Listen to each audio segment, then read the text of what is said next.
ternyata ada keterlibatan orang-orang Syiah.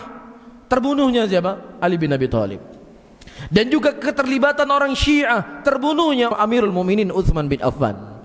Dan ternyata orang Syiah juga terlibat, terbunuhnya cucu Nabi kita Nabi Muhammad sallallahu alaihi wasallam. Jangan pernah kalian buka telinga kalian, jangan pernah kalian buka hati-hati kalian. Sehebat apapun ucapannya, sebanyak apapun titelnya, ketika mereka mengatakan tidak ada perbedaan di antara Sunni dengan Syiah. Orang-orang Syiah adalah orang-orang yang mencintai Ahlul Bait. Apa salahnya dari keyakinan mereka? Mereka adalah orang-orang yang sangat memuliakan Ahlul Bait. Kadzab, pendusta. Jangan pernah antum dengar. Ya, mereka pendusta, pendusta. Jangan pernah antum dengar. Tutup telinga antum ketika ada ingin menyamakan di antara Sunni dengan Syiah.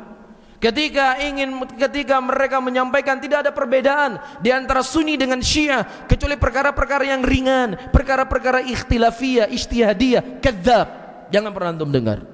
Kalau antum cinta kepada akidah antum, kalau antum cinta kepada agama antum, kalau antum cinta kepada Rasulullah, kalau antum cinta kepada sahabat Nabi Muhammad, kalau antum cinta kepada Ahlul Baitnya Rasulullah, jangan pernah antum tertipu dengan ucapan-ucapan manis dari orang Syiah dan penyambung lidah-lidah mereka. Bisa difahami?